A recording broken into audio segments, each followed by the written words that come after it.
Brayan Bello shoves in a much-needed outing. Has he found his calling in relief?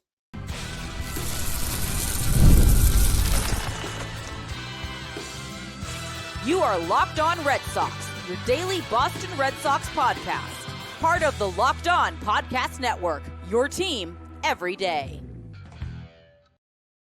Hello, my name is Gabby Maljanian, and today's show is brought to you by FanDuel. Right now, new customers can bet just $5 and get $150 in bonus bets if your first bet wins. Head to FanDuel.com to get started.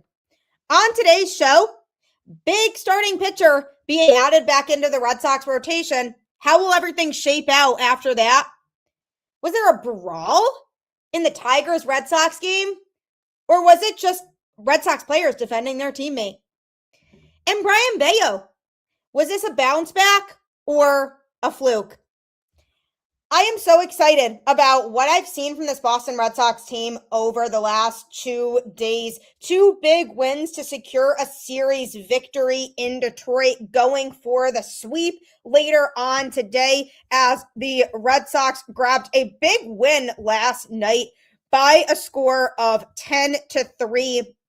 The bats definitely brought it in this game as the Red Sox tallied 12 hits as a team. They performed much better with runners in scoring position than we have seen from them typically as of late, going 5 for 10 with runners in scoring position in this game. And this was a very different game from the night before. The night before, there was a lot of weird weather going on, and the Red Sox ended up holding on to win 5-4 in a tight game. This one wasn't a tight game. The Red Sox offense pounced all over Framber Valdez, which I'll talk about a little bit later. But Brayan Bello was pitching for the Boston Red Sox last night, and this was a crucial outing for him because while the Red Sox have pitchers on the injured list right now, they are going to be getting some of those guys back. So it's going to be decision time for the Red Sox in terms of who stays in the rotation and who moves out of the rotation. And because Brayan Bello has been struggling a lot this season,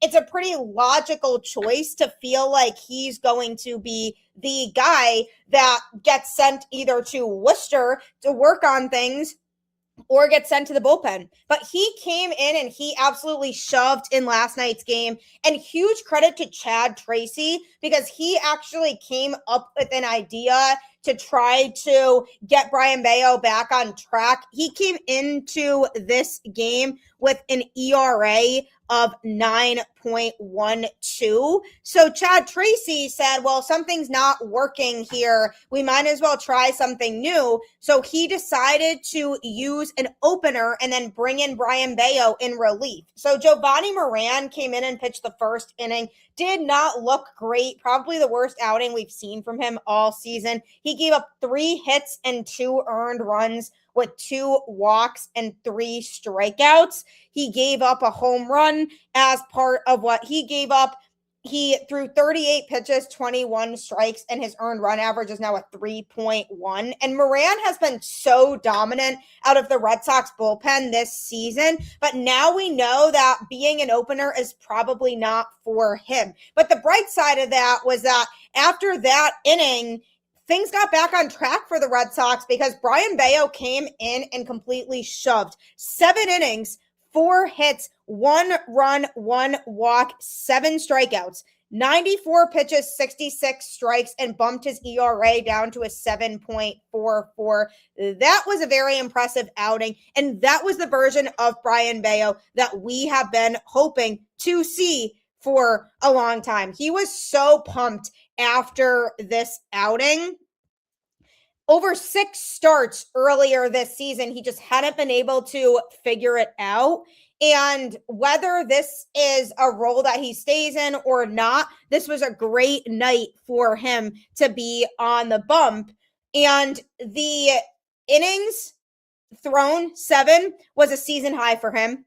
Season high in strikeouts with 7, while also producing 2026 season best in runs allowed with 1 and hits allowed with 4 while earning the win in this game. So lots of things for Brayan Bello to be proud of that happened in this outing. And for him, he's not even a huge strikeout pitcher in general. So he's not used to racking up those swings and misses, but he did in last night's game. And he said there's still a lot of season remaining. For me, the season starts today. And why not think that way? Because he's really in a good spot now, because hopefully he can approach his next outing with a lot more confidence. He was visibly frustrated outing after outing to start this season, and rightfully so, because he just wasn't pitching well. And the primary issue was that he wasn't able to go deep enough into games, and he just wasn't providing that length. So the bullpen had to pull its weight, but he was able to get through the 8th inning after Giovanni Moran pitched the first. So this was a long, extended outing for Bello. And what exactly did he do to change the narrative? Essentially, he went into attack mode and had the location to back his approach. He said, I stayed focused with every batter and with every pitch. And also, I was able to throw every pitch for a strike and to command every pitch. His command has been an issue this year, but he certainly had great control of the strike zone in this outing. Chad Tracy did mention that it's too early to know if Bello will go back to the rotation next time out or continue his bulk innings role in relief with having an opener come in before him. Either way, he will take the mound for sure in a much better frame of mind. Chad Tracy said, I think in his mind, he wanted to start, but he had a job to do, and he went out there and did it very, very well. And we needed it once again for our bullpen, and it was just an outstanding performance. So this was definitely an outing that Bello was ready to enjoy for at least a few starts before his next outing. And as he gets ready for it, and he hopes to carry that momentum moving forward, he said, I'll go back to my room right now, try to relax and talk to myself that the season starts today. And like I always say, there's a lot of season remaining, 4 or 5 months. It's how you finish, not how you start, essentially. So that's a great way to think about it. And it is a long season. And a lot of players that I've talked to, they've talked about the challenges that come with the mental aspect of being a Major League Baseball player, because you just play so many games where you can't let bad outings eat you alive. You have to refocus yourself and move on to the next one. And for him, as frustrated as he's been, he was able to successfully pitch in this game. And it was great to see him really command that strike zone. He was having a lot of trouble early on in the season with locating his off-speed pitches. And that was something in particular that he, in this game, was able to do effectively. So he is just 1 year removed from posting a 3.35 ERA over 166 innings last year. And while there were signs that he wouldn't repeat that number, mainly a 9.3% K to walk rate, becoming the worst pitcher in baseball is definitely not something that people saw coming. I mean, I even talked about on the show before the season how I had some concerns about Bello, but I didn't expect it to be this bad. He is a ground ball pitcher who does generate lots of weak contact, but isn't keeping the ball on the ground because it's true. He's just getting a lot harder contact against him this season overall. His ground ball rate in general is in line with last season when he had the 10th best rate in baseball among qualifiers. So that's notable, is that he's not getting less ground balls. It's just the hard contact that he's getting against him has increased a little bit, and it's a little bit more notable and noticeable now. His control is definitely something that's been a problem all season long, too. His walk rate is up to 11%, which is 3% higher than his mark last year. He's been in the zone as frequently, but hitters have chased less, and his put-away rate has fallen from an already low 16.6% to 13.1%. So while those are all issues, the biggest issue has been the quality of contact that he's allowed. He's getting barreled left and right, up and down this year. Last season, when he allowed base runners, he was often able to wiggle his way out of jams. But this season, opponents have hit the ball hard and driven in runs. While he's likely to see more ground balls go for outs, the hard contact he is allowing will continue to be a problem if he can't figure it out. So it's definitely something that I'm hoping to see from him more consistently, as an outing like he had last night when he was really commanding the strike zone and he was continuing to get weak contact, but he just wasn't getting hit hard. And that's going to be the biggest key moving forward is, can he limit that hard contact that does a lot of damage? Can he put guys away? Because we really haven't been able to see him execute put away pitches a lot super effectively. And we saw that last night in all of his off-speed stuff he had. He certainly brought his best stuff last night, and that was really great to see. And the question moving forward is going to be, can he do that consistently? Because as we have seen before, Bello struggles with consistency. So hopefully now that he had this good outing and he has that under his belt, he can continuously do this moving forward. And you have to wonder if him coming in after an opener played a role in that. A little bit less pressure. Somebody else had already been pitching and his offense gave him immediate run support. So that could have put some of that pressure to the side for him when he went out to pitch. So he might have been in a better mindset. So next time out, it'll be interesting to see if the Red Sox decide to have him start or have him come in after an opener, because what we saw last night was the best version of Brayan Bello we've seen all season. And I was really happy about it. But Brayan Bello wasn't the only big story that took place in Boston versus Detroit last night. And I'm going to be discussing that next. If you've got a sweet tooth like I do, you know how tough it is to find that perfect treat without all the sugar. That's why the Confetti Craze 5-Hour Energy Shot brings that nostalgic flavor back in a whole new way. This is that classic taste you remember, but with a tasty caffeine boost and zero sugar. It's a quick, easy way to satisfy that sweet craving while keeping things simple and on the go. Essentially, it's all cake, no sugar, so you can have your cake and sip it too, minus any sugar guilt. The Funfetti flavor is back on 5hourenergy.com or Amazon. Crack open Confetti Craze 5-Hour Energy Shot today.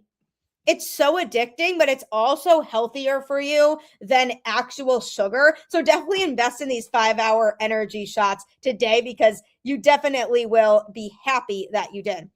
Also, don't forget to check out the Everydayer Club for ad-free episodes and access to a group chat on Discord with me and other listeners of this show. Tap the link in the show notes or go to LockedOnRedSox.supercast.com to subscribe. You get all kinds of perks. So like I mentioned, you don't have to hear ads anymore on the show. You can participate in a Discord group chat to interact with me and other listeners of this show, so you can all crash out over games together. If you want to subscribe to the all access tier, you also get one-on-one texting with me directly to get all of your Red Sox related questions answered, as well as any interviews I do with players that are all access content that you won't find anywhere else, that you get if you subscribe to the Everydayer Club today.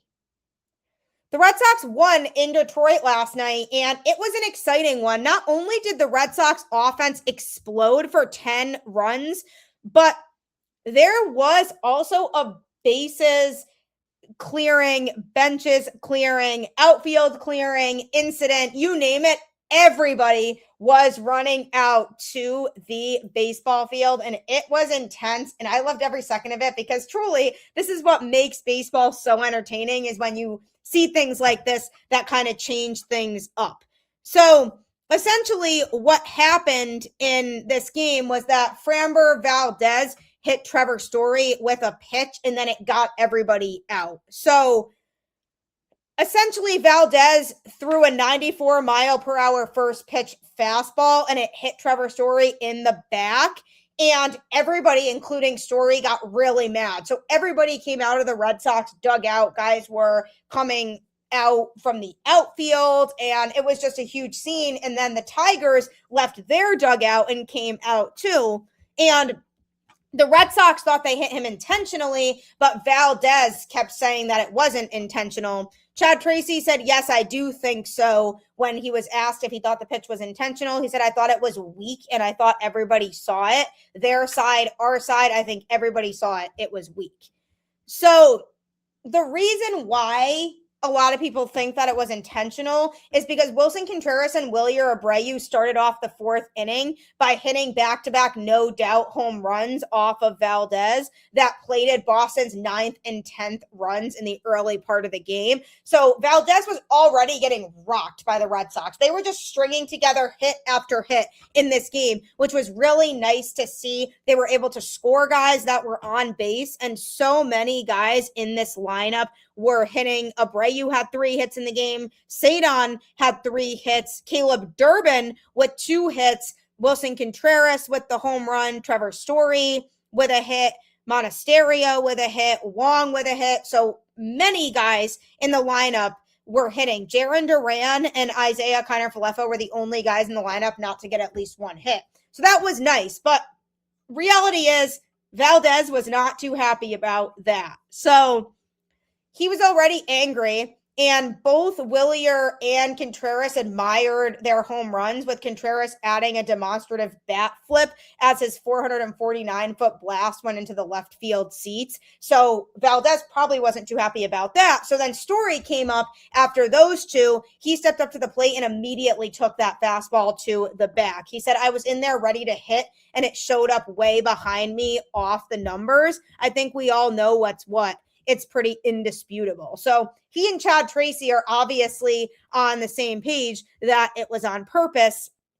Story then turned and looked toward Valdez as many of his teammates, including Contreras, immediately poured out of the first base dugout. And then Tigers players rushed from the Detroit side, and the teams met along the first base side. I was waiting for people to start throwing punches, to be honest with you. I was like, yes, this could be so entertaining. That didn't happen. It was pretty tame, but no shoving even took place either. The tensions definitely still ran high, and relievers from both bullpens made the long jog in from left field. So that was pretty funny as well to see.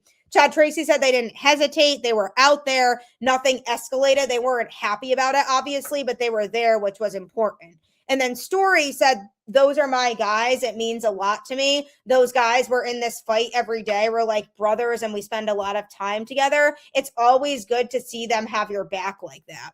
And that is what's notable about this whole thing. The fact that all of these guys ran out onto the field indicates that their chemistry is being a little bit more established, that these guys feel a little bit more like a family, and they're playing more for each other now, basically saying, this is our guy, do not mess with our brother here. And Trevor Story obviously appreciated it and made sure to take note of it. And for all of the discussion that's gone on so far this season about how maybe this team lacks chemistry and lacks real leadership, I think the slow start to the season for this team was an eye-opener of, okay, the veterans on this team really need to step up. And Willson Contreras is kind of a loose cannon, has a lot of emotion that he shows out there, but this team kind of needs that fire and that energy. And that's exactly what Willson Contreras has provided.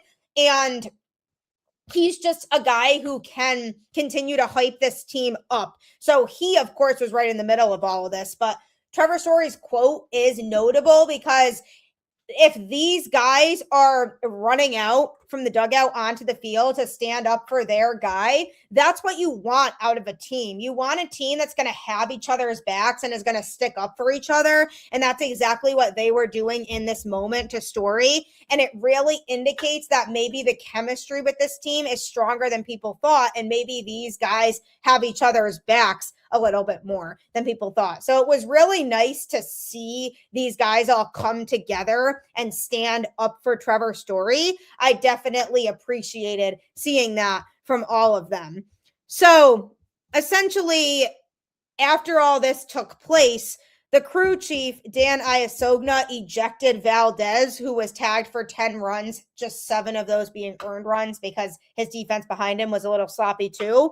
And those all came on 9 hits in 3 innings. So there was a feeling that he had simply had enough of his rough outing, which included a costly first inning error by third baseman Zach McKinstry. And that ultimately led to Cedon Rafaela hitting a 3-run homer. So then the frustration probably grew, and then he let his frustrations get the best of him as kind of a statement of, I'm super frustrated and I don't want to be in this game anymore. So that's a theory of why people thought it happened on purpose. So Chad Tracy said, I would have been upset if Valdez wasn't ejected. I think with the situation, it was fairly obvious. So they did the right thing there. Once he was gone and eliminated from the game, it was like, let's just get back to playing baseball. So then they did. And obviously the Red Sox went on to win the game, which was good. But Story, who's one of Boston's veteran leaders, believes in players policing the game with beanballs and other similar acts. And Valdez, to him, crossed a line. He said it's tough because it's a different game. There may be a time for it. I definitely don't think that was the time for it. You never want to hit someone and hurt them. There's a fine line there. I'm of the old school thought there, but it's a fine line because there's a lot of money in the players and you want the best players on the field. So it doesn't feel like the Red Sox are planning to retaliate in the series finale today, but I guess you never know. Story said we handled it. We said what we said on the field, and I think that's where it stays. And that's a really mature way to handle it. You don't really want to carry those types of things over because you just don't want to have that reputation of, okay, well, we're that team that holds grudges and then causes all kinds of problems. And Valdez claims that it wasn't on purpose. And he said that afterwards. He essentially said, I was trying to use the fastball as a backup plan because I got to do something different against them. Again, it might look like it was on purpose, but it wasn't. His original quote was, it was not intentional. It was not on purpose. It might look like that, but it wasn't. So he was adamant that it wasn't intentional. The Red Sox were pretty adamant that it was. And it's tough because I don't think we'll ever really know for sure. But the biggest thing that I can take away from it is the fact that Trevor Story's Red Sox teammates had his back and basically said, okay, look, this is our guy. You don't mess with our guy. And we are a family. We are a brotherhood. And with Contreras leading the charge, then that got the young players going too. But you need that fire. You need that energy. And now I'm going to be curious to see if moving forward, this whole incident just fires this team up and sparks some energy to keep winning games, because now they've already won the series, the first one in a really tight game that they were able to close out, and then the second one in a blowout win because the bats were just hitting and hitting and hitting. And sometimes you have those nights where the bats are just on it, and some nights you have nights where the bats are just completely frozen. But in this game, they scored a lot of runs, and I'm hoping that that leads into tonight's game, which could be a sweep for the Boston Red Sox. So it was a cool moment in the game. Could have intensified, but it didn't. The umpires were pretty good about making sure things stayed tame. The players weren't really intending on it becoming more than that, but the reason that the Red Sox got so fired up about it was because they felt like it was on purpose. I mean, every pitcher has times where they accidentally hit a batter. I mean, it happens when you throw in their vicinity. Sometimes you accidentally hit them, but there is a little bit of a difference between that and what the Red Sox feel like was going on in this instance. They felt like it was on purpose. Whether it was, and Valdez was just saying it wasn't, we won't really know, but hopefully this lights a fire in this team moving forward. And coming up, can they close out a sweep of the Detroit Tigers? That's going to be up to Sonny Gray, and I'm going to be talking about that next. With the NBA playoffs in full swing, every possession matters. If you're looking to get even closer to the action, FanDuel has a great offer to get you started. Right now, new customers can bet $5 and get $150 in bonus bets if your first bet wins. That's right. Turn $5 into $150 in bonus bets just for getting started. I like using FanDuel during the playoffs because everything I need is right there in one place. You can check stats, trends, and matchups before making your picks, which makes the whole experience feel a lot more informed. Head to FanDuel.com to get started. FanDuel, play your game. Well, bench is cleared. Red Sox won 10-3 against the Tigers last night at the hands of Brayan Bello, who became the first Red Sox pitcher to have a relief outing of 7+ innings pitched and no more than one earned run allowed since Tom Bolton on July 1st, 1990. So that's definitely cool. Made a little piece of history there. But now the Red Sox turn their attention to trying to complete a sweep of the Tigers, because this would be great momentum for them moving forward, as if they could take all 3 of these games, and hopefully then positive vibes would go around the clubhouse and it would just be a really good situation for the Red Sox. So series finale tonight with Sonny Gray slated to return to pitch in the series finale. So this is notable because the Red Sox right now, in terms of pitching depth, are struggling because Garrett Crochet is still on the injured list. Ranger Suarez, they're not really sure of. He had to exit his last outing on Sunday with hamstring tightness. He's still a candidate to start this weekend, but they aren't 100% sure yet. So essentially, with Sonny Gray scheduled to pitch tonight's game, then they plan to pitch rookie lefties Jake Bennett and Connolly Early in some order to start the series against Tampa Bay at home on Thursday and Friday. And then Ranger Suarez Saturday, depending on how he's feeling. And then Sunday would then go to Peyton Tolley after his strong start the other day. So as of now, the Red Sox are carrying 5 healthy starters between Bennett, Early, Suarez, Tolley, and Bello, with Gray now ready to return. So the question's going to be, with Sonny Gray slotting back in, do they send Jake Bennett back down to AAA, even though he impressed in his outing? Do they send Brayan Bello to the bullpen or to AAA, or do they feel confident in the role they just put him in and what we saw from him last night? So do they want to keep bringing in an opener for him and then having Brayan Bello come in after that? Or do they roll with a 6-man rotation? Because that is something that they could go with for now. They could just keep Gray in the mix with Early, Tolley, Suarez, Bello, and Bennett. And then when Garrett Crochet comes back, then they make a decision on pitchers again after that.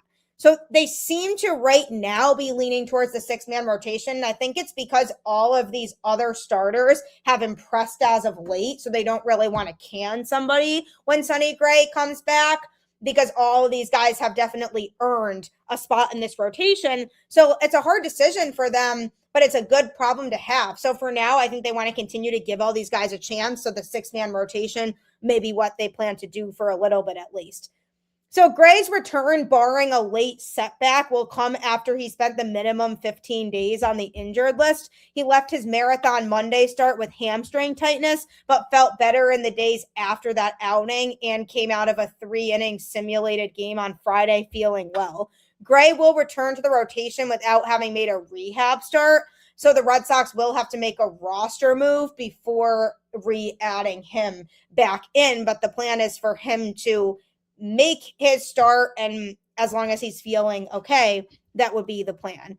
Tracy said right now all things point towards Sonny starting. We're going to talk more about it after the game, but we're heading in that direction. That's what he had said before last night's game, and they haven't definitively made a decision on it, but they probably will. It's most likely that he's going to. So Bennett, in his major league debut, pitched before Early last weekend, but it is possible that the Red Sox could flip-flop the two of them so that Early pitches Thursday on regular rest and Bennett has a full week between outings like he did in AAA. That could make sense, especially if that's what he's used to.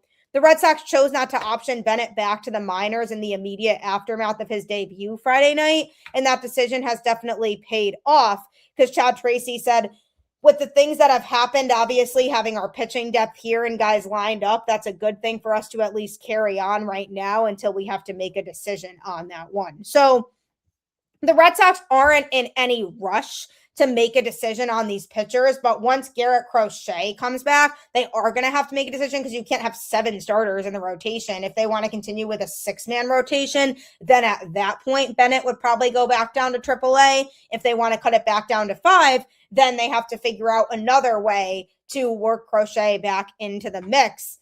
So it's a good problem to have because they have multiple starting pitchers right now who are really contending at a high level and are pitching really well. So they're not ready to give up on those guys. And it's really nice to see that all of these guys are stepping up and performing. So it'd be interesting to see what type of decision they make on that. But the biggest question right now in the rotation mix remains Suarez, who stayed back in Boston instead of traveling to Detroit for the quick 3-game road trip.